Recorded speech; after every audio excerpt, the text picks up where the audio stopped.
A dog won't let go of a child. Everyone freezes when they realize why.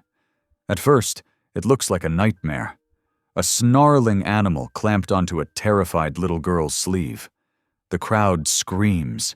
Parents rush forward. But the woman who trained that dog sees something no one else does. His eyes aren't angry. They're desperate. He's not attacking, he's protecting.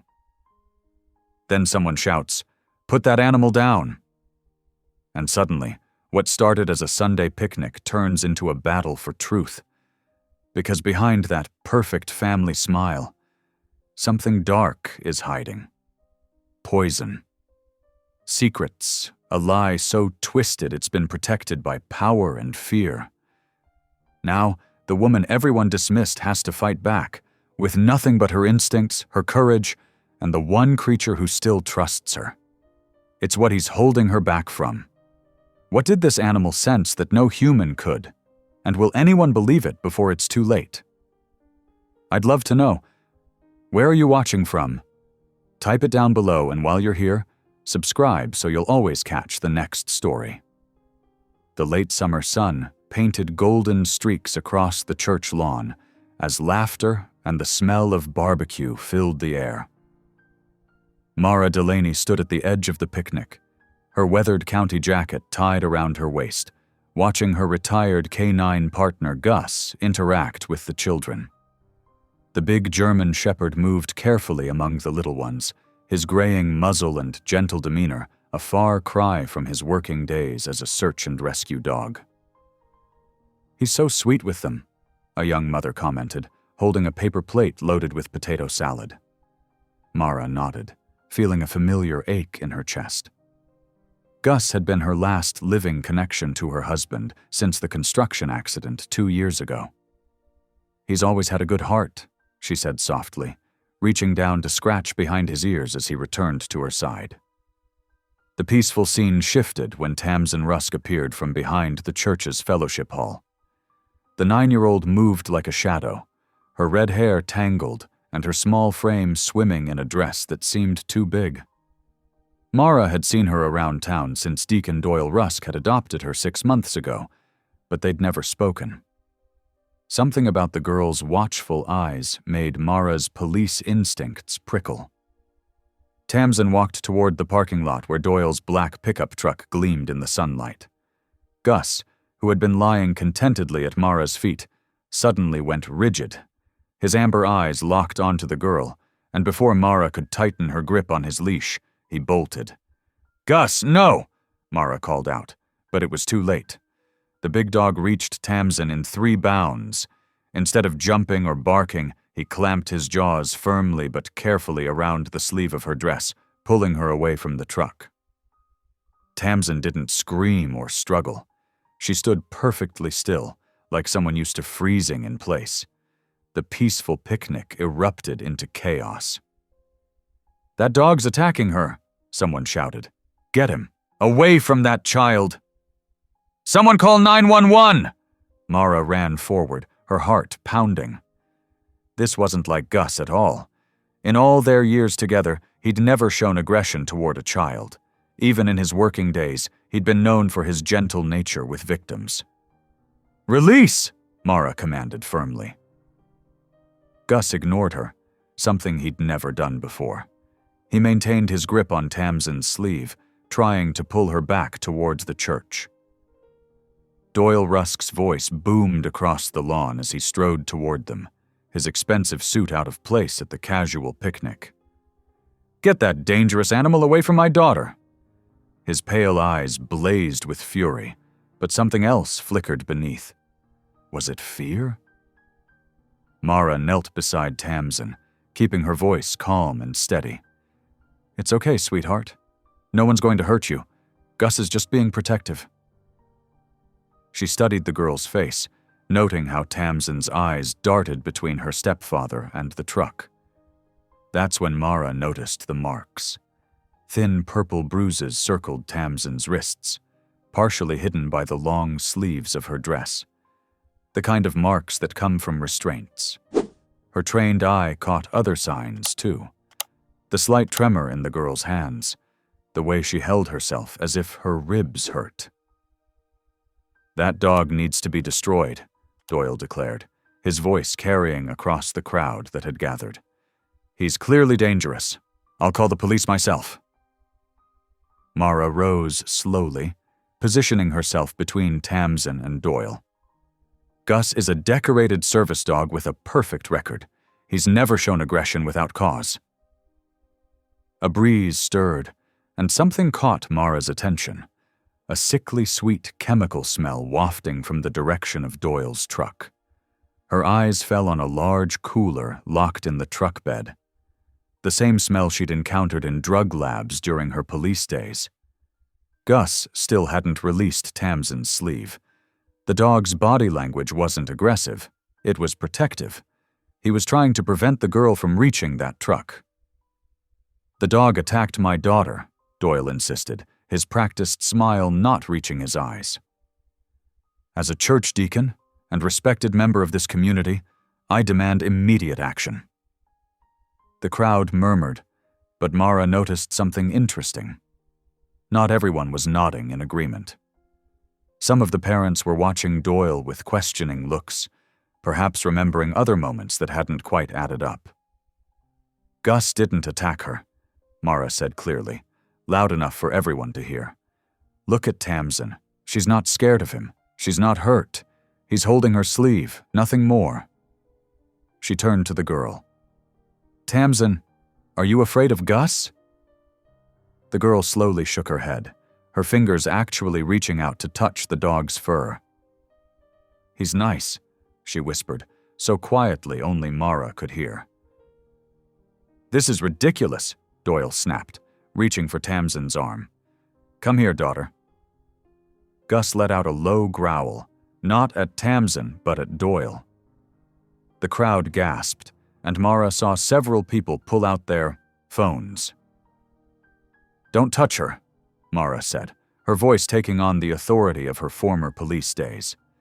"Not until we figure out what's going on here." "How dare you?" Doyle's face reddened. "I'm her legal guardian. You're just a dog catcher who can't control her animal." But Mara wasn't backing down. She'd seen too many signs, and Gus's behavior confirmed her worst suspicions. "Those bruises on her wrists. Want to explain those, Deacon Rusk? Or the chemical smell coming from your truck?" The crowd grew quiet. Several people looked more closely at Tamsin, seeing what they'd missed before.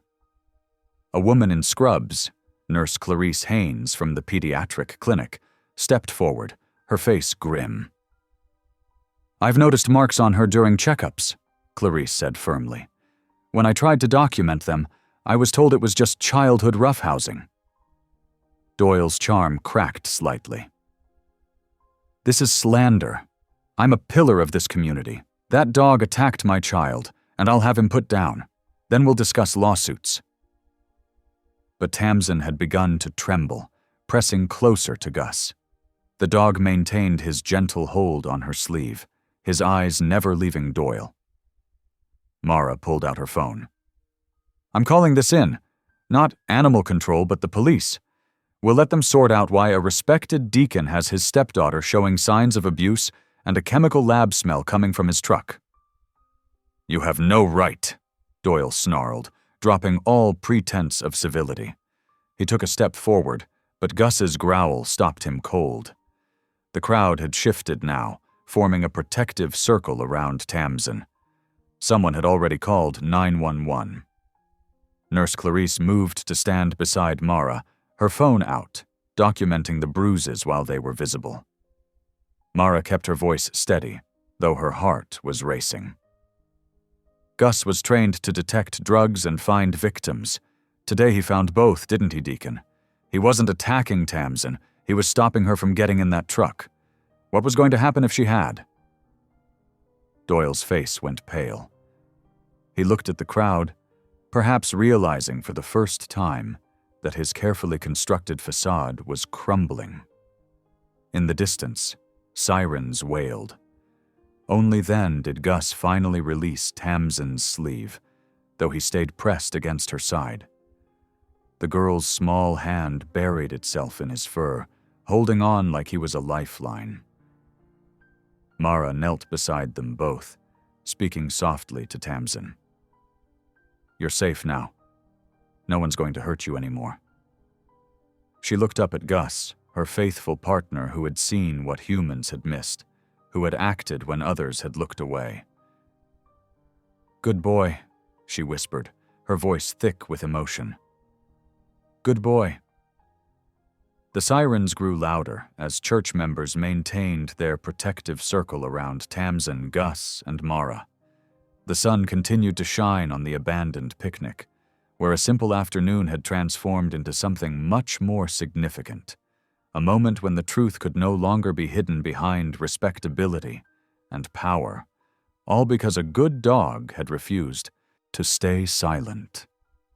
The aftermath of the church picnic spread through the small town like wildfire. By Monday morning, Mara could feel the stares as she walked into the local diner for her usual coffee. Conversations hushed, then resumed in whispers behind her back. She kept her head high, though her hands trembled slightly as she reached for her cup. "Did you hear?" one woman stage whispered to another. "Her dog went crazy at the church picnic. Could have killed that poor little girl." Mara's jaw tightened. She wanted to turn around and tell them the truth, about the bruises, about Gus's training, about the sickly sweet smell from Doyle's truck.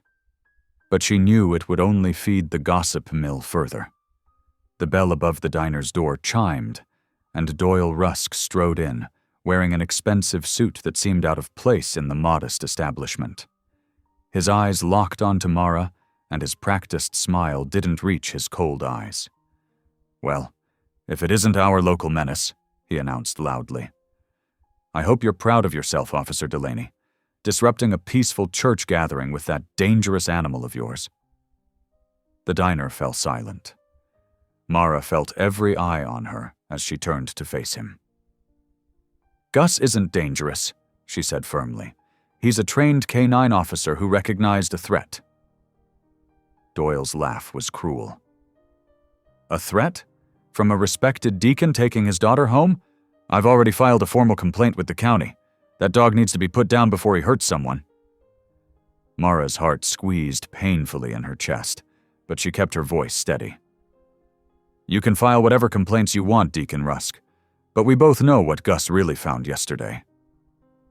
"What he found," Doyle said loudly, "was an excuse for a bitter widow to cause trouble. Tell me, Mara, is this about Tamsin, or about your own grief? Still can't accept that your husband's death was just an accident?" The low blow hit hard. Mara felt the color drain from her face. Several patrons shifted uncomfortably, and the waitress behind the counter suddenly became very interested in wiping the same spot over and over. "I've requested a welfare check on Tamsin," Mara said, fighting to keep her voice from shaking. "Those bruises need to be explained." "Already done," Doyle replied smoothly. "The sheriff himself stopped by last night. Found everything in perfect order. Tamsin explained that she got those marks climbing trees. You know how active children can be. But then, you wouldn't know much about children, would you?" The cruelty of his words hung in the air. Mara knew he was referring to her and her late husband's inability to have children, something that had been a private heartache until now. "If you'll excuse me," she said stiffly, "I have work to do." She walked out of the diner, her coffee forgotten on the counter. Outside, she leaned against her truck, taking deep breaths of the morning air. A shadow fell across her, and she looked up to see Deputy Ben Harker standing there, his expression concerned. "Rough morning?" he asked quietly. Mara straightened up, trying to compose herself. "Nothing I can't handle." Ben nodded slowly. "I heard about yesterday. Also heard about the welfare check that got swept under the rug." He glanced around before continuing in a lower voice. "Something's not right there, is it?" "No," Mara said. "It's not. But Doyle's got the sheriff in his pocket, and half the county convinced I'm just a crazy dog lady." "Not everyone," Ben said. He pulled out a small evidence collection kit from his jacket pocket. I drove by Doyle's place early this morning. His truck's still parked outside. If we're quick, we might be able to get samples from that cooler you mentioned. Mara stared at him, hardly daring to hope. You believe me? I've been a deputy here for 15 years, Ben said. Seen too many things get brushed aside because of who people are, or how much money they have. He met her eyes steadily. Besides, I knew your husband. He was a good man. If you think something's wrong, I trust your judgment. They drove separately to Doyle's property, parking down the road where the trees provided cover. The morning was still early, and no movement showed from the large house up the drive. Quick and quiet, Ben whispered as they approached the truck. I'll keep watch. Mara worked efficiently, using her animal control training to collect swabs from around the cooler's seal and the truck's door handle. The chemical smell was fainter now, but still present. You really think he's hurting her? Ben asked softly as Mara finished up. Gus doesn't make mistakes, Mara replied. Not about things like this. He was trained to find drugs and victims. Yesterday he found both. Ben nodded, taking the sealed evidence bags. I'll send these to the state lab. Might take a few days, but they'll be more thorough than our local guys. As they walked back to their vehicles, Ben touched Mara's arm lightly. Watch your back. Doyle's got influence, and he's already trying to destroy your reputation. I know, Mara said, but I can't walk away from this. Tamsin needs someone to fight for her. You're not fighting alone, Ben said firmly. I've seen too many people look the other way in this town. Not this time. As they parted ways, Mara felt a small flame of hope kindle in her chest. The morning's humiliation still stung, and she knew Doyle would continue his campaign against her and Gus. But having Ben's support, knowing someone else saw through Doyle's respectable facade, gave her strength. She drove home to check on Gus, finding him alert and watchful at the window. He greeted her with a gentle bump of his head against her hand, and she scratched behind his ears. We'll figure this out, boy, she promised softly. Whatever Doyle's doing, whatever he's hiding, we'll find a way to protect Tamsin. We just have to be smart about it. Gus's steady gaze seemed to say he understood. They'd faced challenges before, during their years of service together. This one might be different, but the core of it remained the same. Protect the vulnerable. Expose the truth, no matter the cost. The morning sun climbed higher in the sky as Mara prepared for her regular rounds. She knew the whispers would follow her today, knew Doyle's influence would continue to work against her. But she also knew that somewhere in town, a little girl with red hair and bruised wrists was waiting for someone to save her. And now, thanks to Ben's help, they had their first real chance at gathering the evidence they needed. The late afternoon sun cast long shadows across Mara's kitchen counter as she stared at the lab report in her trembling hands. Deputy Ben Harker stood beside her, his presence steady and grim. The technical language swam before her eyes, but one phrase stood out in stark clarity. Significant traces of ethylene glycol detected. Antifreeze, Ben said quietly, confirming her worst fears. The sweet smell you noticed, that's what it was. Someone's been poisoning that little girl. Mara sank into a kitchen chair, Gus padding over to rest his head on her knee. She scratched behind his ears automatically, her mind racing. He knew, she whispered. That's why Gus wouldn't let her near that truck. He wasn't attacking, he was protecting her. Smart dog, Ben said, looking at Gus with newfound respect. But Doyle's already spinning this his way. As if on cue, Mara's phone buzzed. It was a text from her supervisor. Emergency meeting tomorrow morning, 8 a.m. sharp, mandatory attendance. He's not wasting any time, Mara said, showing Ben the message. Doyle's probably already filed his complaint. He has, Ben confirmed, pulling out a folded document. "Got this from records this morning. He's demanding your suspension, claiming you deliberately set your dangerous animal on his family at a church function." Mara read through the formal complaint, her stomach churning. Doyle had painted a vivid picture of an unstable woman using her attack dog to terrorize innocent churchgoers. He'd even included statements from witnesses, carefully selected to support his version of events. "Half these people weren't even close enough to see what happened," Mara protested. "And look at this. He's claiming Tamsin was traumatized, but won't allow any independent evaluation of her condition." "Of course not," Ben said grimly. "Can't risk anyone seeing those bruises you noticed." The next morning dawned gray and cold. Mara dressed carefully in her best uniform, though her hands shook as she pinned on her badge. Gus watched from his bed in the corner, his amber eyes following her movements. "I'll be back, boy," she promised. "Whatever happens, we're not giving up." The county office was already buzzing when she arrived. Whispers followed her down the hallway, and former friendly faces turned away. In the break room, she overheard two dispatchers talking in low voices. "Always. Seemed a little off since her husband died. Deacon Rusk does so much for this community. Probably shouldn't be working with animals anymore." The meeting room felt suffocating.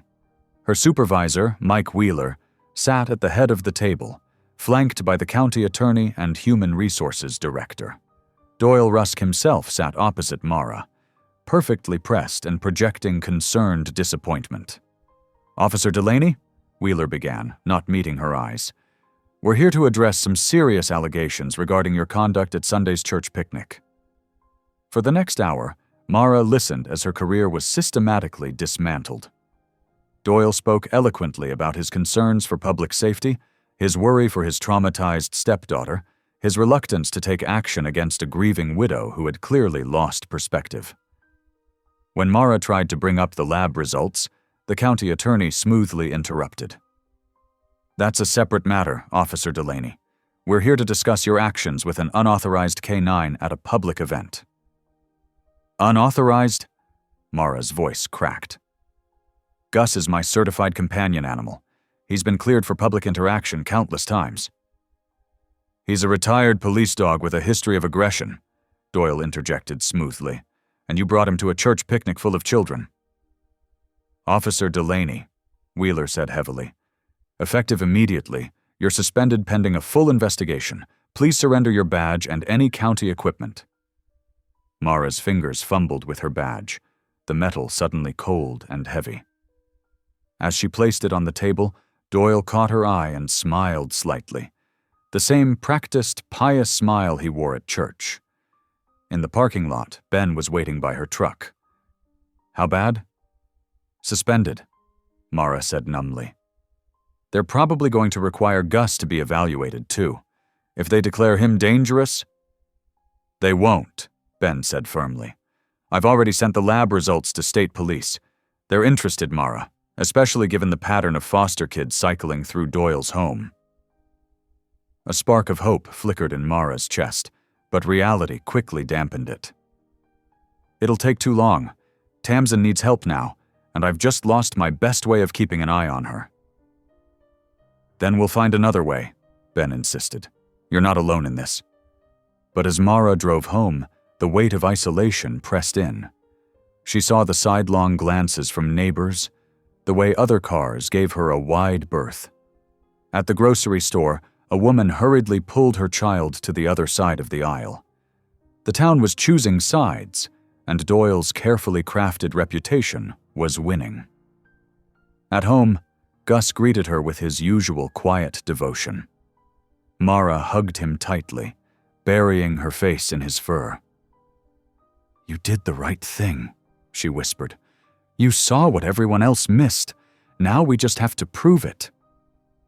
She spread her files across the kitchen table, everything she had on Doyle, on Tamsin, on the previous foster children who'd passed through his home. The lab results sat in the center, proof that her instincts had been right. someone was slowly poisoning a 9-year-old girl, and the whole town was looking the other way. Her phone buzzed, a text from Ben. "Meeting tomorrow, my place. Bringing someone who wants to help." Mara looked at Gus, who met her gaze steadily. They might have taken her badge, but they couldn't take her determination to protect Tamsin. Doyle had influence and money and the town's trust, but Mara had truth on her side. And now, maybe, she had allies too. "We're not done," she told Gus firmly. "We're just getting started." The retired K9 thumped his tail once in agreement, his eyes never leaving her face. Outside, the whispers and judgment might continue, but in this kitchen, with her faithful partner by her side, Mara felt her resolve strengthen. Doyle might have won this round, but the real fight was just beginning. Deputy Ben Harker sat at his desk long after the other officers had gone home. The glow of his computer screen cast harsh shadows across stacks of files and coffee-stained papers. His eyes burned from hours of searching through digital records, but he couldn't stop. Not when every new piece of information made his stomach twist tighter. "Come on," he muttered, scrolling through another database. "Show me what you're hiding, Doyle." The first red flag had been simple enough. A death certificate from 3 years ago. Sarah Mitchell, age 12, died from what was ruled an accidental fall down the basement stairs at Doyle's home. The insurance payout had been substantial. Ben had almost missed it, but something about the timing nagged at him. 2 months before Sarah's death, Doyle had been appointed her legal guardian through the county probate court. The same court where Linda Pearson worked as head clerk, the woman who seemed to handle all of Doyle's paperwork with suspicious efficiency. Ben pulled up another file, this one from 5 years back. Marcus Cooper, age 10. Drowning in Doyle's backyard pool. Another hefty insurance payout. And again, Linda Pearson's signature on the guardianship papers, dated just weeks before the tragedy. His phone buzzed, a text from Nurse Clarice Haynes at the pediatric clinic. "Found something, need to meet." 20 minutes later, Ben sat in his truck behind the closed clinic, while Clarice passed him a thick manila envelope through the window. "I shouldn't be doing this," she said, her normally steady voice tight with tension. "But after what you told me about those other children, I went back through our records." Ben opened the envelope. Inside were copies of medical charts, Sarah Mitchell's and Marcus Cooper's regular checkups during their time with Doyle. "Look at the blood work," Clarice said, pointing with a pen. Both kids showed similar patterns: mild anemia, elevated liver enzymes, nothing dramatic enough to raise immediate alarms, but looking back. "Consistent with slow poisoning," Ben finished grimly. "Just like the antifreeze residue we found in Doyle's truck." "There's more." Clarice pulled out another sheet.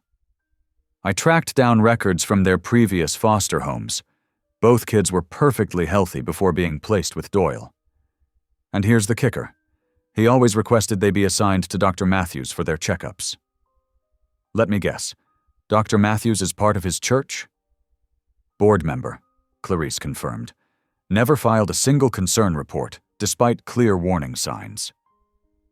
Ben's mind raced, connecting dots. The probate clerk fast-tracks his guardianship applications. The doctor overlooks suspicious symptoms. The insurance policies pay out. And everyone looks the other way because he's Deacon Rusk, pillar of the community. "It's not just those 2 kids," Clarice added quietly. "I found 3 more cases going back 8 years. Similar patterns, but they were moved to different counties before—" She couldn't finish the sentence. Ben spread the documents across his dashboard, creating a timeline. A horrible picture emerged. Every 18 months to 2 years, a new foster child would be placed with Doyle. Always through Linda Pearson's office, always assigned to Dr. Matthews. Within months, life insurance policies would be taken out. And then, tragedy would strike. "He's been doing this for years," Ben said, his voice hollow. "Using the system to hand-pick vulnerable kids, setting them up for—" He couldn't say it out loud. "And now there's Tamsin," Clarice reminded him. Ben checked his watch. It was nearly midnight. "I need to get these records somewhere safe. First thing tomorrow, I'm calling the state police. This is bigger than our department can handle." "What about Mara?" Clarice asked. "She tried to warn everyone about Tamsin." "She needs to know, but carefully. Doyle's already turned the town against her. If he realizes we're building a case, he might speed up his timeline with Tamsin," Clarice finished grimly. Ben gathered the documents, his hands steady despite the rage building inside him. "I'll meet with Mara tomorrow. We need to move fast, but smart. One wrong step and Doyle could slip away, or worse." "The system failed these children," Clarice said softly. "Everyone who should have protected them looked the other way." "Not everyone," Ben corrected. "Mara's dog knew. That's why Doyle pushed so hard to discredit her. She got too close to the truth." He started his truck, mind already mapping out next steps. They would need warrants, witnesses, airtight documentation, and they would need to keep Tamsin safe while they built their case. The weight of 2 dead children, and who knew how many others, pressed down on him as he drove home. In his rearview mirror, he caught a glimpse of the church spire rising above the town, its cross gleaming in the moonlight. How many prayers had Doyle offered there while plotting his next victim? How many hands had he shaken while poison waited in his truck? Ben's jaw clenched. Enough. It ended here, with Tamsin. Whatever it took, whatever the cost to his own career, he would make sure Doyle Rusk never hurt another child. He pulled into his driveway, gathering the files to take inside. Tomorrow he would share everything with Mara, start building their case. But tonight, he had one more database to search, following the money, tracking insurance payments through shell companies and church accounts. Somewhere in those numbers, he knew he would find the final proof they needed. The truth was coming to light, one document at a time. And when it did, no amount of community standing or church influence would protect Doyle Rusk from justice. "Hang on, Tamsin," Ben whispered as he unlocked his front door. "Help is coming." The stack of evidence felt heavy in his arms, the weight of lost lives, of justice too long delayed. But with each step, his determination grew stronger. The time for looking the other way was over. Mara's living room had become a war room. Files and photos covered every surface, each document another piece of evidence against Doyle Rusk. Nurse Clarice Haynes sat cross-legged on the floor, sorting through medical records. Ben stood by the window, phone pressed to his ear, while Gus kept faithful watch from his bed in the corner. "Look at this," Clarice said, holding up a photo taken during Tamsin's last emergency room visit. "Clear signs of dehydration. Sunken eyes, dry lips, delayed skin turgor. And these bruises?" She pointed to distinct marks on the girl's arms. "Classic grip patterns. No way these came from playing." Mara leaned closer, her heart aching. The images showed what she'd suspected at the church picnic. Tamsin wasn't just neglected, she was being systematically harmed. "Document everything," she said. "We need it airtight for the judge." Ben hung up his phone with a heavy sigh. "Judge Morris agreed to hear us tomorrow morning, but Doyle's already filing counter-motions." "We've got solid evidence," Mara insisted. "Gus's perfect service record, the lab results from the truck, these medical records. And my testimony," Clarice added firmly. 20 years as a pediatric nurse, I've seen every kind of accident and injury. What's happening to Tamsin isn't accidental." Mara gathered the scattered papers into ordered piles. Her hands shook slightly, but her voice remained steady. "We move first thing tomorrow." Ben, you'll present the criminal evidence. Clarice, your medical testimony. I'll bring Gus's full service record. 15 years without a single aggressive incident. What about the antifreeze samples? Ben asked. Lab results are clear, Mara said. Traces in the truck bed and cooler. Not enough for proof of intent, but combined with everything else? A car engine rumbled outside. Gus lifted his head, ears forward. Ben moved to the window, peering through the blinds. Black SUV, he reported. Private security. Third. Time tonight. Mara's jaw tightened. Doyle's intimidation tactics were escalating. Let them watch, she said. We're not doing anything wrong. They worked late into the night, building their case. Around midnight, Clarice left for her shift at the hospital. Ben stayed, helping Mara organize everything for court. Their fingers brushed as they reached for the same file, and Mara felt a flutter of something beyond professional alliance. Thank you, she said softly, for believing me, for helping. Ben's eyes met hers. You were right from the start. Gus wasn't being aggressive. He was trying to protect Tamsin. Morning came too quickly. They arrived at the courthouse early, but Doyle was already there, surrounded by his church supporters. He smiled benevolently at the gathering crowd. Judge Morris's chambers felt too small for the tension it contained. Doyle's lawyer spoke first, painting Mara as unstable, vindictive, desperate for attention. Then came their turn. Ben presented the criminal evidence methodically. Clarice's testimony was clear and devastating, detailed medical proof of ongoing abuse. Mara spoke last, explaining Gus's training, his years of service, his impeccable record of protecting the vulnerable. The judge listened, expression neutral. When both sides finished, he removed his glasses slowly. Based on the evidence presented, I am granting temporary emergency foster placement for the minor child, Tamsin Rusk. Relief flooded through Mara, but it was short-lived. Until a full hearing can be scheduled, the judge continued, the child will be placed with the Peterson family, who have been vetted by family services. Not ideal. Mara had hoped to take Tamsin herself, but it was something. A start, a chance to get the girl away from Doyle. Outside the courthouse, reporters gathered. Doyle played to the cameras expertly.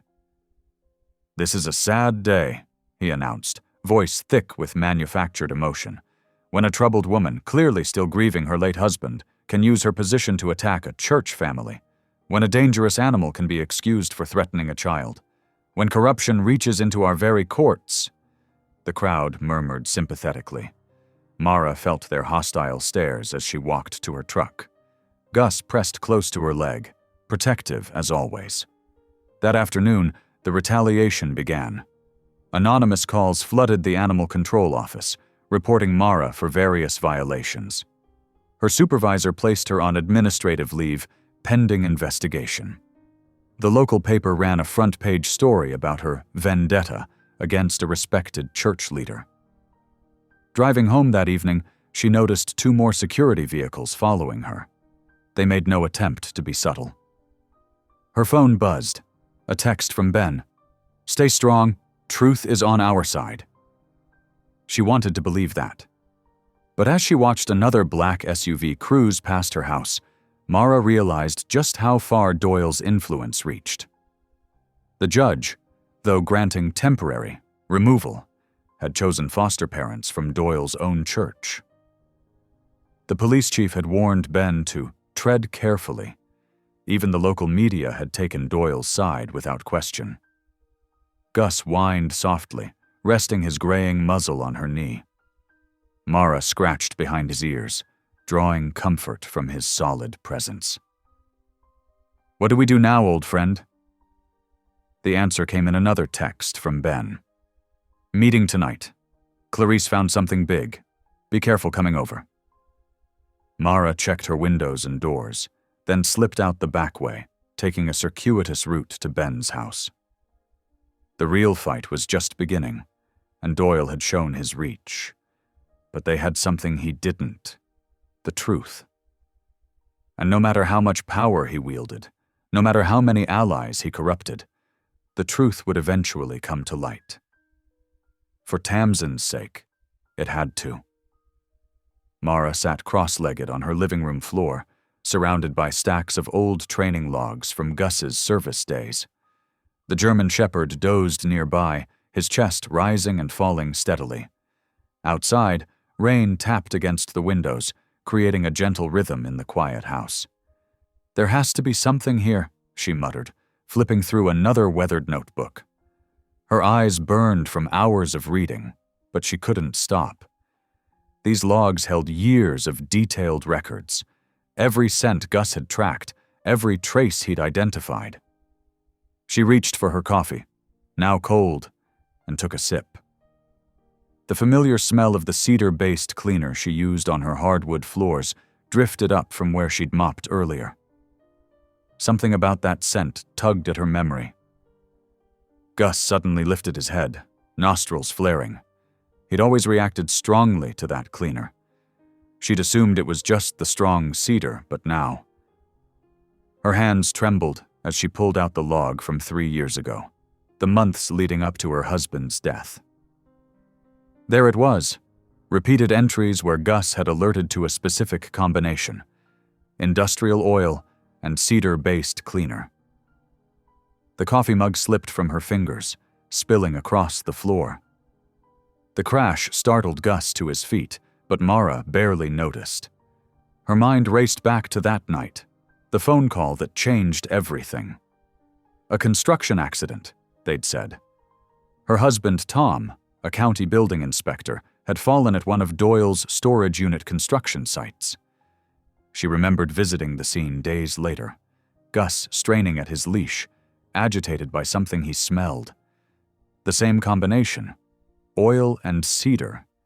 She'd been too deep in grief to question it then.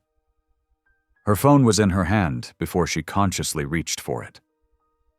"Ben? I need you to pull Tom's accident report. There's something we missed." An hour later, Ben's truck pulled into her driveway. He carried a thick manila folder under his jacket, shielding it from the rain. Gus greeted him with a quiet woof, tail wagging once. "I had to call in some favors," Ben said, spreading the documents across her kitchen table. "The original report was buried pretty deep." Mara leaned over the papers, heart pounding. Crime scene photos showed the construction site: twisted metal, scattered tools, a dark stain where her husband had fallen. The official ruling: accidental death due to structural failure. "Look at this," Ben pointed to a detail in the investigator's notes. Tom had filed multiple violations against Doyle's company the week before: substandard materials, missing permits, rushed inspections. "He was building them to fail," Mara whispered. "The storage units, they were never meant to last." Ben nodded grimly. "Insurance would cover the losses, just like with the foster kids." Mara's legs felt weak. She sank into a chair, Gus immediately pressing against her side. "Tom found out. That's why—" She couldn't finish the sentence. "The responding officer that night," Ben continued, pulling out another document. "He was transferred 2 weeks later. The medical examiner who signed the death certificate retired suddenly, moved out of state." The pieces clicked into place with sickening clarity. Doyle hadn't just killed her career. He'd orchestrated Tom's death, then systematically removed anyone who might question it. "The cleaner," she said, voice hoarse. "They used it to mask the oil smell, cover their tracks." But Gus remembered. All this time, he remembered. She buried her face in Gus's fur, feeling the solid warmth of him. Her faithful partner had been trying to tell her for 3 years. Ben's hand settled on her shoulder, steady and grounding. "We'll get him, Mara. We'll make this right." She straightened, wiping her eyes. "How? He's already discredited me. Turned the whole town against us. Who's going to believe? A sharp knock at the front door cut her off. They froze, exchanging glances. Gus's ears pricked forward, but he didn't growl. Someone he knew. Mara peered through the peephole, then quickly opened the door. Clarice stood on her porch, clutching her nursing bag, rain dripping from her coat. "Sorry to come so late," she said, stepping inside. "But you need to see this." She pulled out a thick medical file. "I've been reviewing all my pediatric records involving Doyle's foster kids.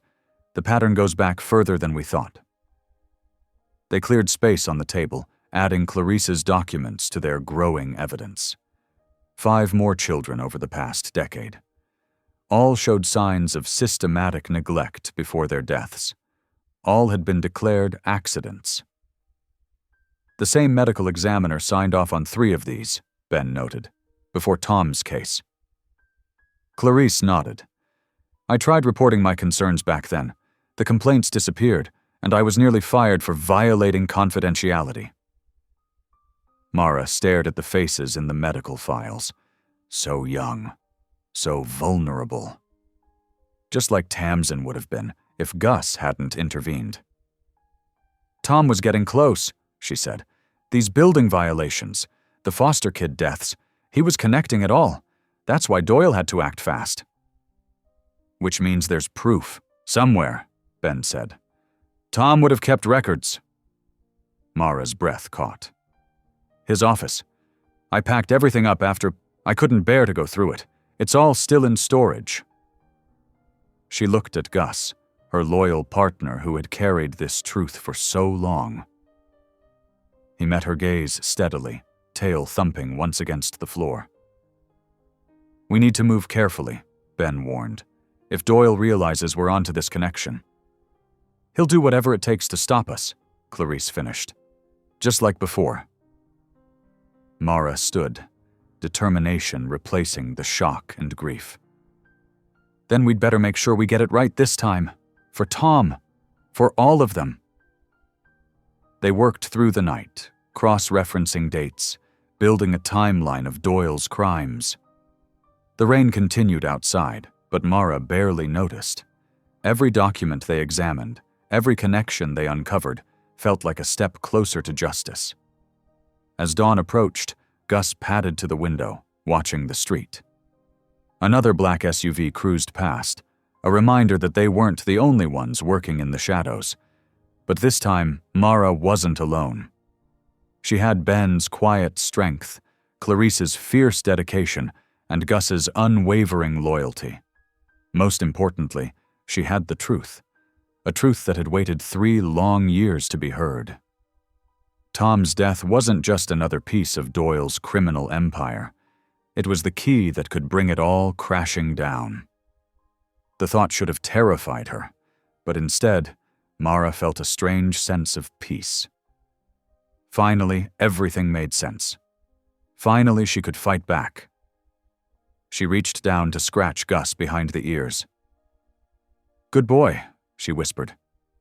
"You've been trying to tell me all along, haven't you?" His tail wagged, and Mara smiled through her tears. Sometimes the most important truths came not in words or evidence, but in the steady devotion of a faithful heart. Mara's hands trembled as she adjusted the tiny microphone under her jacket collar. The device was no bigger than a button, but it felt impossibly heavy against her chest. Ben stood close, his presence steady and reassuring in the dim light of her kitchen. "Testing, testing," she whispered. Ben adjusted something on the recording device. "Coming through clear. Remember, we need him to specifically mention the guardianship program and any financial details." "I know." Mara took a deep breath. "But what if he suspects something? Then you walk away immediately." Ben's eyes were serious. "Promise me, Mara, no heroics." She nodded, though they both knew she'd do whatever it took to get the evidence they needed. Gus whined softly from his bed in the corner, picking up on her tension. "It's okay, boy," she assured him. "Stay. The drive to Doyle's office felt endless. His storage complex sprawled across 5 acres on the edge of town, row after row of identical metal buildings. His office sat at the front, all polished wood and gleaming windows, a respectable facade hiding ugly truths. Mara parked her truck and checked her reflection in the rear-view mirror. She looked tired but determined. Good. That's exactly what Doyle would expect from someone whose career he'd nearly destroyed. The bell chimed as she entered. Doyle looked up from his desk, his practiced smile never reaching his pale eyes. "Officer Delaney?" he said smoothly. "Or should I say former officer? To what do I owe this pleasure?" Mara let her shoulders slump, projecting defeat. "I want to apologize. About everything with Tamsin, I was wrong." Doyle leaned back in his chair, clearly savoring her apparent surrender. "Go on." "You've done so much good for this community," Mara continued, the rehearsed words tasting like ash. "Taking in those children, giving them homes. I let my personal feelings cloud my judgment. We all make mistakes." Doyle's smile widened. "Though yours have been particularly costly. That's why I'm here." Mara perched on the edge of a chair, letting anxiety creep into her voice. "I need work. Nobody will hire me after everything. But you know people, have connections." Doyle studied her for a long moment. "Perhaps we could help each other. You have experience with difficult situations. Children who need special handling." "Like Tamsin?" "Tamsin is a special case." He stood, pacing behind his desk. "Some children, you see, require firm guidance, structure. The system doesn't understand that." Mara leaned forward. "How do you mean?" "These kids, most of them are throwaways. Nobody wants them." His voice took on a lecturing tone. "But properly managed, they can be quite profitable." "The guardianship payments?" Doyle laughed. "That's just the beginning. Insurance policies, death benefits. Unwanted kids pay better than tenants, I always say. The trick is choosing the right ones nobody will miss." Mara's stomach churned, but she forced herself to smile. "And the authorities don't notice?" "Please." He waved dismissively. "A few strategic donations. The right paperwork filed with the right people. It's all perfectly legal. Usually takes 6 months to cycle through each case. Quite efficient, really." "Cycle through?" Mara asked carefully. "Accidents happen." Doyle's eyes glittered. "Especially to troubled foster children. Nobody looks too closely when it's the 3rd or 4th placement. They're expected to be unstable." Every word felt like a nail in his coffin. Mara prayed the microphone was catching it all. "Of course," he continued, "this conversation never happened. But if you're interested in learning the business..." He pulled out a folder. "I have a new case coming up. Young boy, history of running away. Perfect candidate." "I'd like that." Mara stood. "Thank you for giving me a chance. One condition." Doyle's voice hardened. "That dog of yours, it needs to go. Permanently." "Gus? But he's retired, he's not..." "Non-negotiable." Doyle stepped closer. "Consider it a show of loyalty. You want a fresh start?" "Prove it." Mara swallowed hard. "I understand. I'll take care of it." "Good girl." He patted her shoulder, his touch making her skin crawl. "Come back tomorrow. We'll discuss details." Outside, Mara barely made it to her truck before her legs gave out. She gripped the steering wheel, fighting waves of nausea. The magnitude of Doyle's evil, so casually displayed, so proudly explained, threatened to overwhelm her. Her phone buzzed, a text from Ben. "Got it all. Clear audio. Coming with warrant." 20 minutes later, 3 police cruisers rolled into the storage complex, lights flashing. Ben led the team, warrant in hand. Doyle's smug confidence vanished when they headed not for his office, but for unit number 47, the one Tom had been investigating before his death. "This is harassment," Doyle sputtered. "You have no right." "Actually, we do." Ben held up the warrant. "Anonymous tip about suspicious materials, plus probable cause from your recorded confession." Doyle's face went slack. "What confession?" Mara stepped forward, unpinning the microphone. "The one where you explained your guardianship pipeline. How unwanted kids pay better than tenants, remember?" The storage unit's lock clicked open. Inside, stacked in neat rows, were dozens of boxes, each one labeled with a child's name and date.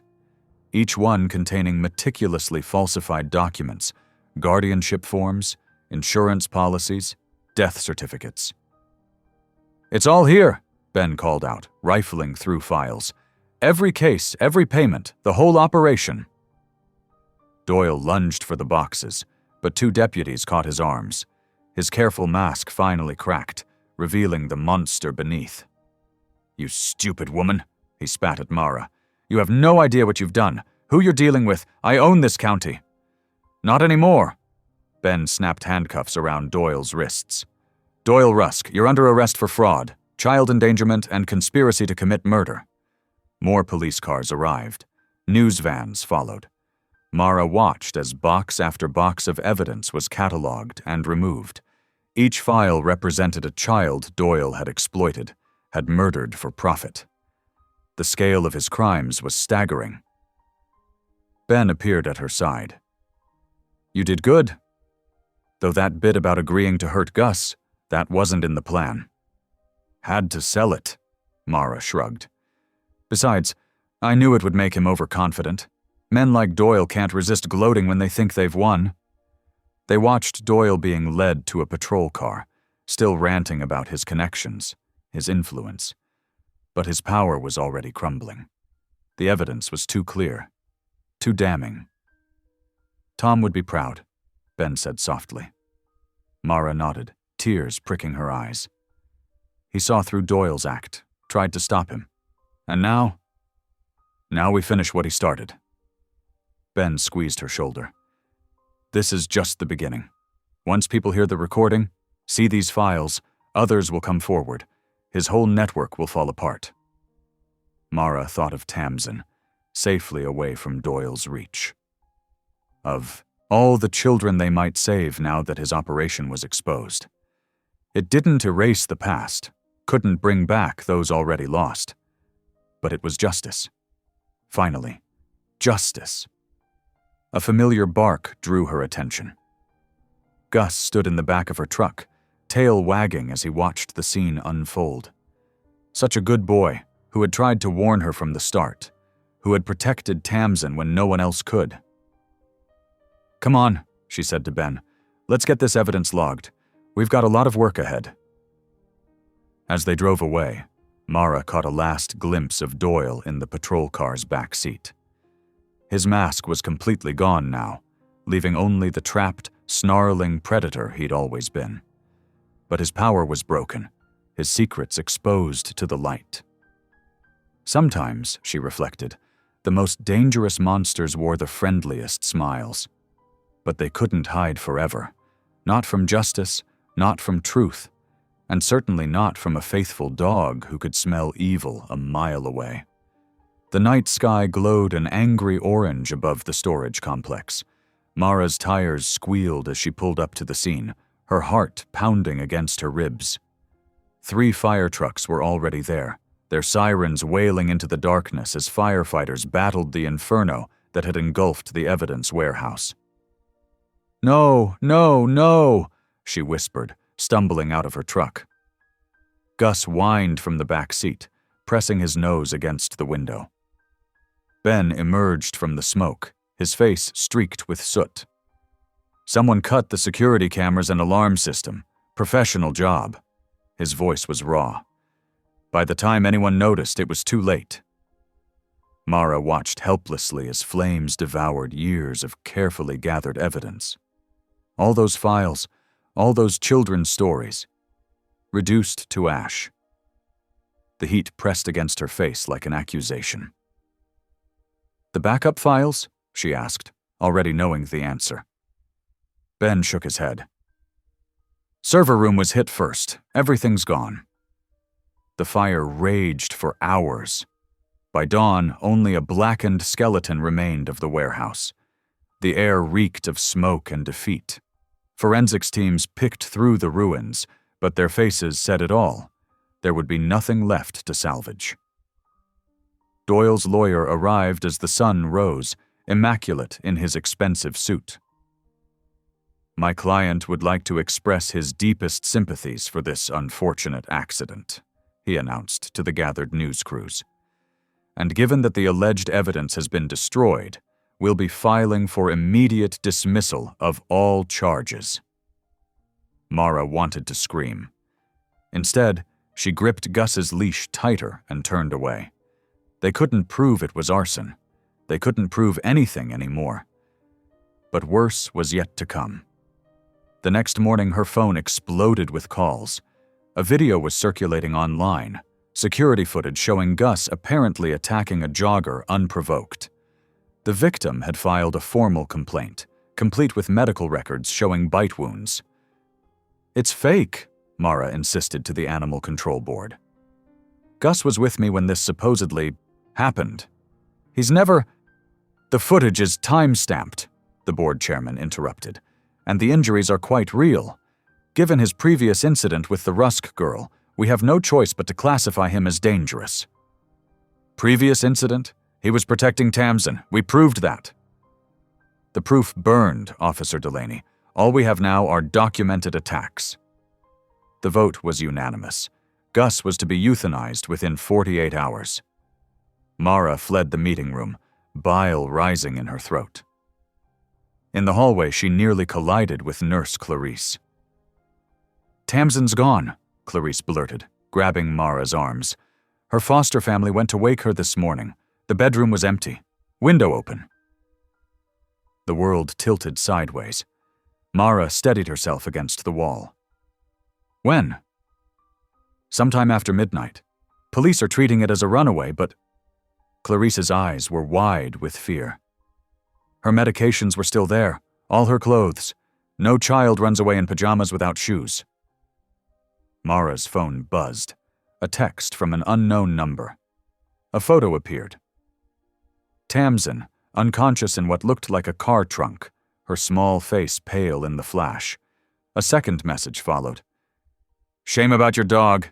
Even bigger shame about the girl. Walk away now, or they both die." Mara's knees buckled. She slid down the wall, the phone shaking in her hand. Everything was falling apart. The evidence was gone. Gus was condemned. And now Tamsin. "I have to find her," she whispered. "You can't do it alone," Clarice said.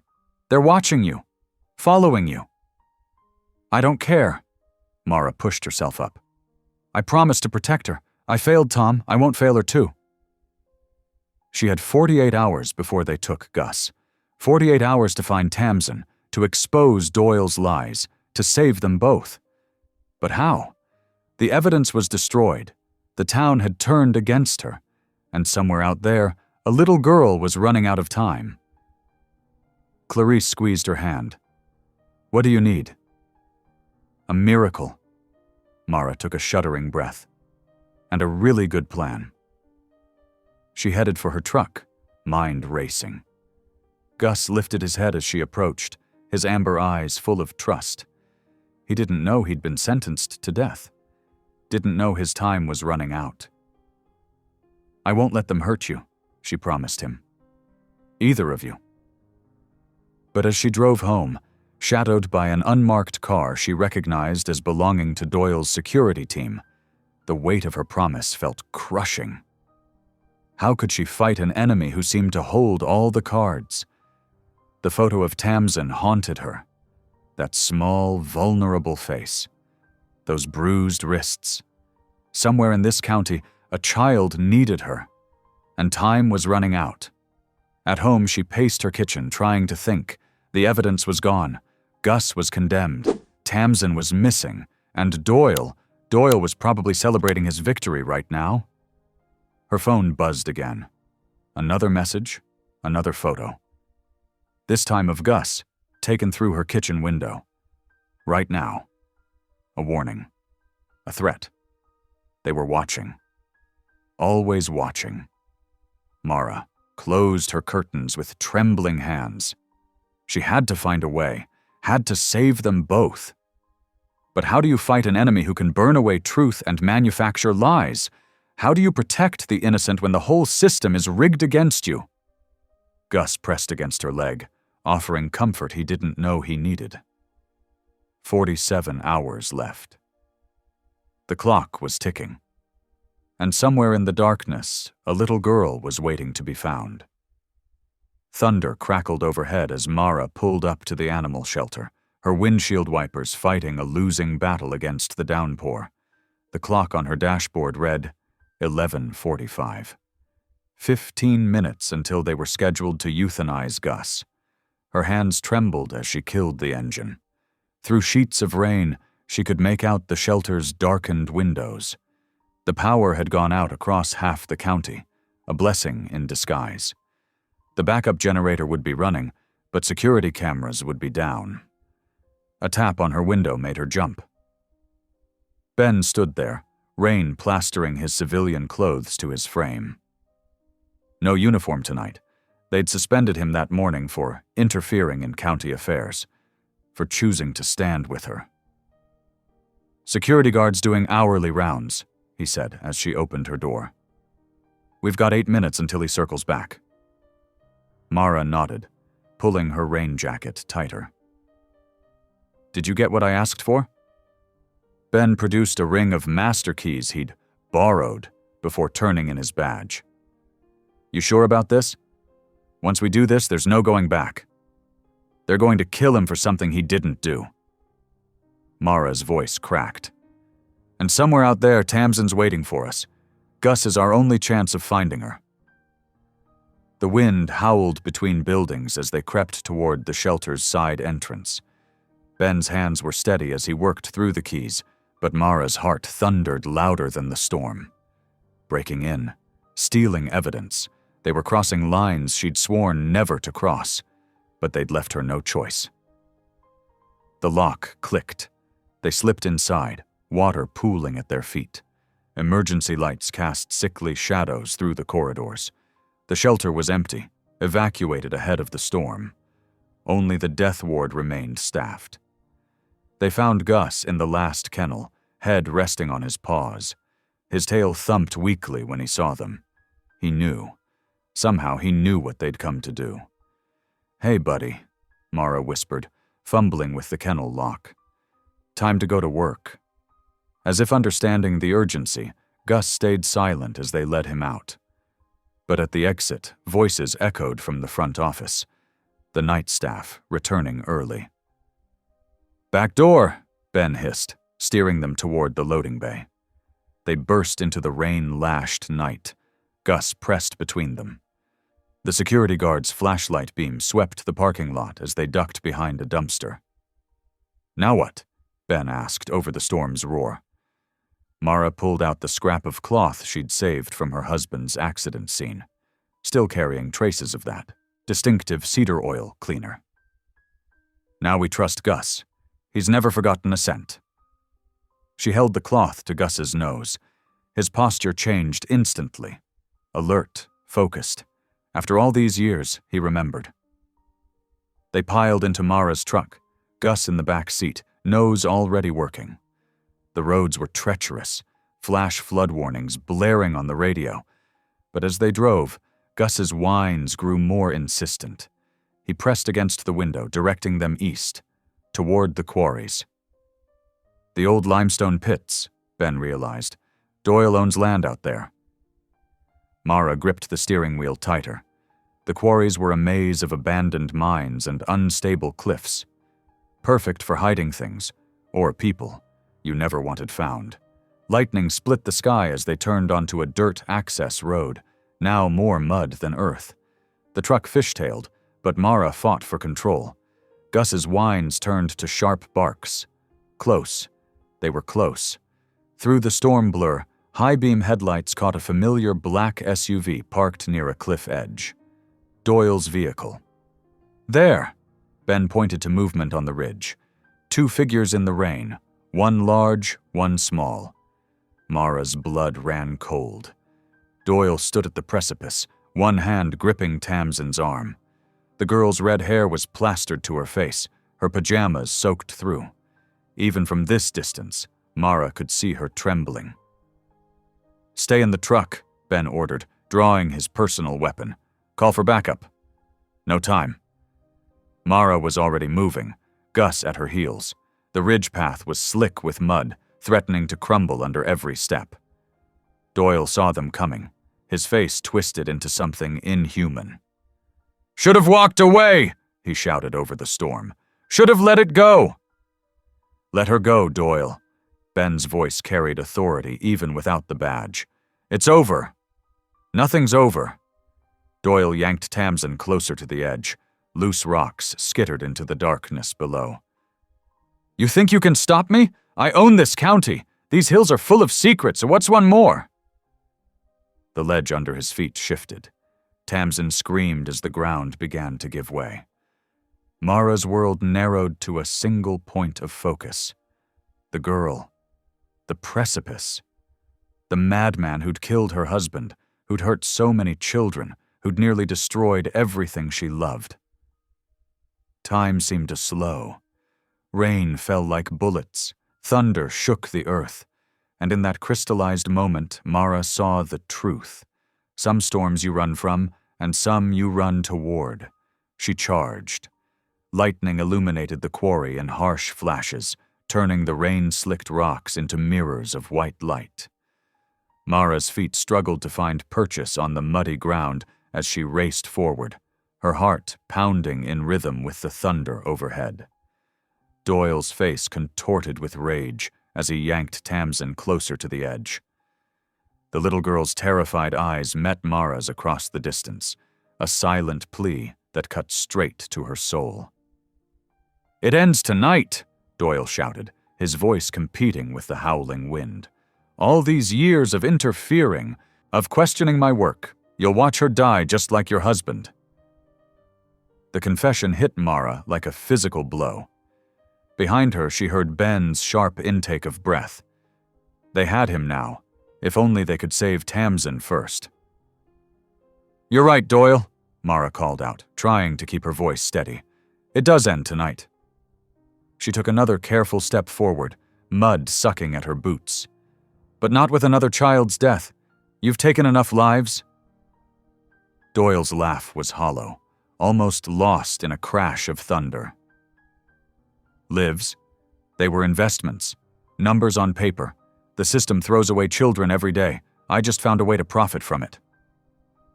Ben was working his way around to the left, weapon drawn but unable to get a clean shot with Tamsin so close to Doyle. The rain made the ground treacherous, and Mara saw him fighting to maintain his footing. "The bruises, the poison," Mara pressed on, desperate to keep Doyle talking. "How many children did you slowly kill before Gus caught you?" "That mongrel," Doyle spat. "Should have put him down years ago. But watching him die tonight, knowing you failed to save him or this brat, that's even better." Tamsin whimpered as Doyle's fingers dug deeper into her arm. The ledge beneath them crackled ominously, small pieces of shale breaking free and disappearing into the darkness below. Gus crouched at Mara's side, muscles coiled tight, watching, waiting. His training held him in check, but his low growl rumbled like distant thunder. "Let her go," Ben commanded, trying to edge closer. "There's nowhere left to run." "Run." Doyle's smile was terrible to behold. "Who said anything about running?" It happened in a heartbeat. Doyle shoved Tamsin forward towards the precipice. Ben lunged for a shot, but his foot slipped on the wet stone. His weapon wavered as he fought to regain his balance. Mara threw herself forward without thinking, fingers stretching toward Tamsin's outstretched hand. Their fingers brushed, caught, but the ground beneath them was already crumbling. Time seemed to freeze. Mara could see every detail with crystal clarity. Tamsin's terrified face, Ben struggling to right himself, the dark void of the quarry reaching up to claim them. Then Gus exploded into motion. The retired K9 shot forward like an arrow, powerful jaws clamping down on Tamsin's jacket. His back legs dug into what remained of solid ground as the ledge continued to give way. Ben recovered his stance and fired. The gunshot cracked louder than the thunder, and Doyle screamed as the bullet shattered his wrist. His grip on Tamsin released completely. "Hold on!" Mara cried, maintaining her grip on Tamsin's hand, while Gus's powerful neck muscles strained to pull them back from the edge. The old dog's eyes blazed with determination. He would not let go. Not now. Not ever. Together, human and canine strength combined, they dragged Tamsin to safety as more of the ledge crumbled away. Doyle, clutching his bleeding wrist, staggered, backward. His eyes went wide as the stone beneath his feet began to crack. "No," he whispered, then louder, "No!" But nature had passed its judgment. The ledge collapsed completely, taking Doyle with it. His scream faded into the storm's fury, swallowed by the darkness below. Mara pulled Tamsin into her arms, shielding the girl's face against her shoulder. The child was shaking violently, her skin cold as ice. "I've got you," Mara whispered. "I've got you now. You're safe." Ben holstered his weapon and rushed to them, shrugging off his jacket to wrap around Tamsin's shoulders. "We need to get her out of this storm." Gus pressed close against them, his fur soaked, but his eyes bright with the satisfaction of a job well done. Tamsin reached out with trembling fingers to touch his muzzle. "He saved me," she whispered, her voice barely audible over the rain. "Just like at the picnic. He knew." "He always knew," Mara said, running her hand over Gus's wet head. "That's what he was trained to do, protect the innocent. And that's what he'll keep doing, for as long as he lives." Together, they made their way carefully back down the treacherous path, Gus leading the way with sure steps, Ben supporting Tamsin while Mara brought up the rear. The storm was beginning to ease, as if nature itself recognized that justice had been served. Emergency vehicles were already approaching in the distance, their lights painting the rain in red and blue. Soon there would be questions to answer, reports to file, truths to uncover. But for now, in this moment, what mattered most was the miracle of survival, and the unshakable bonds of loyalty that had made it possible. The quarry quickly transformed from a scene of desperate confrontation to one of organized chaos. Red and blue lights cut through the lessening rain as police vehicles, ambulances, and fire trucks converged on the site. Their sirens echoed off the quarry walls, creating an otherworldly chorus. Mara sat in the back of an ambulance, watching as Tamsin received medical attention. The girl hadn't let go of Gus since they'd made it to safety. The old dog lay patiently on the metal floor, bearing the discomfort of his strained muscles without complaint, knowing somehow that Tamsin needed him close. "He's got some pulled muscles in his shoulder," the paramedic said, finishing his examination of Gus. "Nothing permanent, but he'll need rest and maybe some anti-inflammatories." Tamsin's small hand tightened in Gus's fur. "Will he be okay?" "He'll be just fine," Mara assured her, sharing a knowing look with the paramedic. "He's tough, just like you." Ben appeared at the ambulance doors, his badge now back on his belt where it belonged. His face showed the strain of the past hours, but his eyes were clear and determined. "The search team found Doyle's body at the bottom of the quarry. It's over." Nurse Clarice Haynes arrived shortly after, her practical shoes squelching in the mud as she climbed into the ambulance. Her familiar presence seemed to calm Tamsin immediately. "I'm here now, sweetheart. Let's get you properly checked out." As Clarice began her examination, Ben drew Mara aside. They stood in the shelter of a police cruiser, watching the organized frenzy of investigation unfold around them. "The recordings we made of Doyle survived," he said quietly. "They were stored safely in multiple locations, and Clarice's detailed reports of suspected abuse in his foster children, it's all coming together."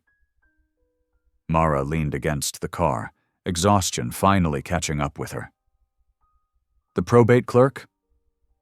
"Broke down completely when we brought him in," Ben confirmed, a hint of satisfaction in his voice. "He's been talking for the last hour, detailing every case, every falsified document, every payoff. 8 years of corruption, all laid bare." 8 years, Mara whispered, thinking of all the children who had suffered, all the lives lost or damaged by Doyle's greed. "How did he get away with it for so long?" "People saw what they wanted to see," Ben replied, his shoulder brushing against hers. "A respected deacon, a successful businessman, a charitable foster parent.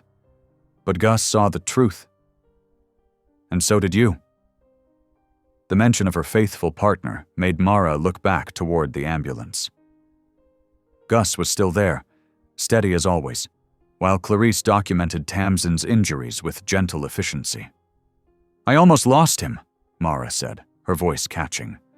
"If we hadn't gotten to the shelter in time." Ben's hand found hers, warm and solid. "But we did. And now the truth about everything is coming out. Your husband's case will be reopened. The construction site accident, it wasn't an accident at all." Mara felt tears threatening, but they weren't entirely from sadness. After so long carrying the weight of suspicion and grief alone, the simple act of having someone stand beside her, someone who understood and believed, felt like a gift she'd forgotten she deserved. The state police arrived, their presence marking the elevation of the case beyond local jurisdiction. Investigators swarmed the quarry edge, documenting the scene. Others headed toward Doyle's properties with search warrants, ready to uncover whatever other secrets his empire had hidden. Through it all, Tamsin remained quiet, speaking only when necessary for Clarice's examination. But her eyes tracked everything, and she refused to let go of Gus. The old dog seemed to understand his role perfectly, staying close and steady, a living anchor in a world that had just been turned upside down. "She'll need a new placement," Ben said softly. "Somewhere safe this time. Real safe." Mara watched as Clarice finished her examination, carefully documenting each bruise, each sign of neglect that would help build the case against Doyle's network. The nurse's face was grim but professional, her years of suspicions finally validated in the worst possible way. "The system failed her," Mara said. "Failed all of them. We can't let that happen again." Ben squeezed her hand. "We won't. This time we have proof. This time people will have to listen." The rain had stopped completely now, leaving behind a clean, washed feeling in the air. Dawn was still hours away, but somehow the darkness felt less oppressive. Truth had a way of doing that, of making even the darkest moments bearable because they were real, acknowledged, no longer hidden behind lies and pretense. In the stark formality of the county courthouse, justice finally found its voice. The hearing room buzzed with whispers as Judge Marshall cleared his throat, his gavel resting unused on the bench.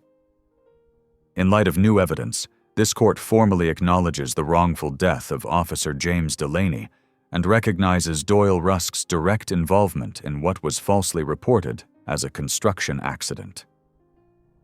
Mara sat straight-backed in her chair, feeling the weight of 5 years of suspicion lifting from her shoulders. Beside her, Ben's steady presence anchored her to the moment. The county commissioner stepped forward, his prepared statement crisp and official. "The county extends its deepest apologies to Officer Mara Delaney and her canine partner, Gus. Their actions were not only justified but instrumental in uncovering a pattern of criminal exploitation. We are prepared to offer full reinstatement and a formal commendation." Mara nodded, accepting the words but not really needing them. The truth about James was what mattered, the validation that her husband had died trying to expose corruption, not through carelessness as Doyle had made everyone believe. Later that evening, as autumn light slanted through her kitchen windows, Mara watched Tamsin and Gus in the backyard. The girls' laughter drifted in, a sound that was becoming more frequent as the shadows of her past began to fade. Gus followed her with patient devotion, his muzzle grayer but his eyes still bright and alert. The screen door creaked, and Ben stepped in, carrying a bag of groceries. He'd been doing that more often lately, dropping by with supplies, staying for dinner, finding reasons to linger. His presence felt right, like a piece of a puzzle she hadn't known was missing. "Thought you might want to celebrate," he said, pulling out a carton of ice cream. "Though I hear the department wants to throw you a proper party." Mara shook her head, smiling. "This is all the celebration I need." She gestured to the peaceful scene outside. "Just this, just quiet." Ben moved closer, his hand finding hers on the counter. "Quiet sounds perfect to me." Through the quiet weeks that followed, healing came in small moments. Tamsin's nightmares, once nightly terrors that shook the house with screams, began to space themselves further apart. On the difficult nights, Gus would pad into her room, his presence a steady comfort as he settled beside her bed. The girl had taken to following the old shepherd everywhere, her small hand often buried in his, thick fur as if drawing strength from his unwavering loyalty. "He's my guardian angel," Tamsin explained one morning over breakfast, her freckled face brightening as she snuck Gus a piece of bacon under the table. Mara watched them, her heart full. Between shifts at animal control, she tackled the mountain of guardianship paperwork spread across her dining room table. Legal terms and court dates blurred together, but each signed document brought Tamsin one step closer to permanent safety. Ben started dropping by more frequently, first with case updates, then with takeout dinners and movie suggestions. Their relationship evolved naturally, built on shared looks and comfortable silences. Neither felt the need to define what was growing between them. They'd seen enough drama to last a lifetime. One evening, as they sat on the porch watching Tamsin teach Gus new tricks, Ben's hand found Mara's. The touch was simple, unpretentious, like everything about their connection. "She's really blossoming," Ben observed, nodding toward Tamsin's delighted giggle as Gus performed a somewhat arthritic rollover. "We all are," Mara replied softly, squeezing his hand. The trust between them had been forged in crisis, but was nourished in peace. Their love story wasn't about grand gestures or dramatic declarations. It was about shared coffee on quiet mornings, knowing glances during town meetings, and the gentle way Ben always remembered to bring extra treats for both Tamsin and Gus. Twilight settled over the house like a gentle blanket, painting the living room in soft shades of amber and gold. The only sounds were the quiet ticking of the grandfather clock and Gus's steady breathing as he lay beside the couch.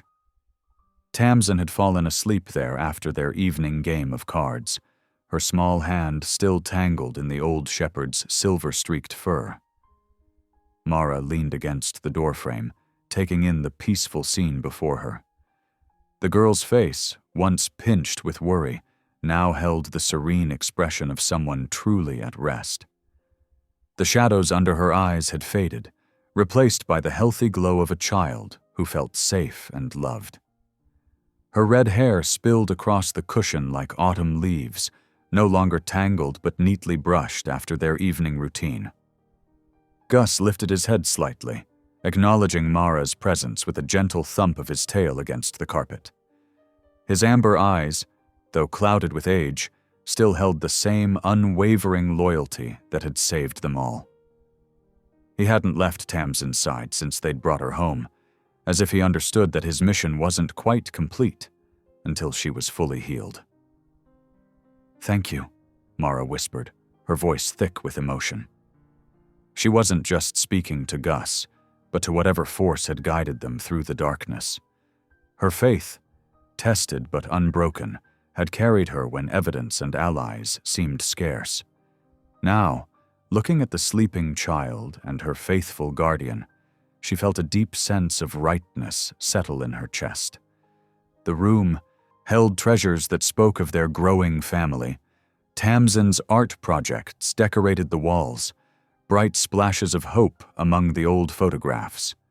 Her schoolbooks lay stacked on the coffee table next to Gus's favorite tennis ball. These simple objects told the story of their healing. Each drawing, each completed homework assignment, each playful moment with Gus marking another step toward wholeness. Moving quietly into the room, Mara pulled a soft blanket from the back of the couch and gently draped it over Tamsin.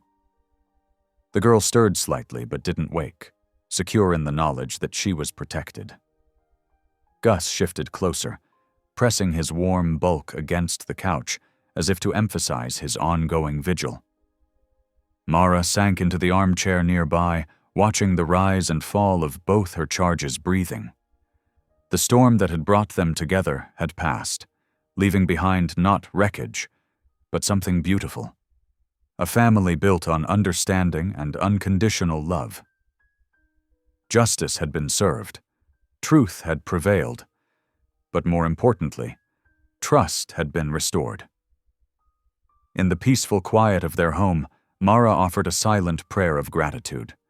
For Gus's instincts that had first revealed the truth, for the strength to fight when all seemed lost, for the miracle of healing that transformed 3 wounded souls into a family.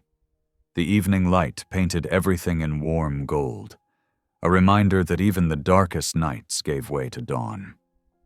Thanks for watching. If any part of this story lingered with you, consider subscribing.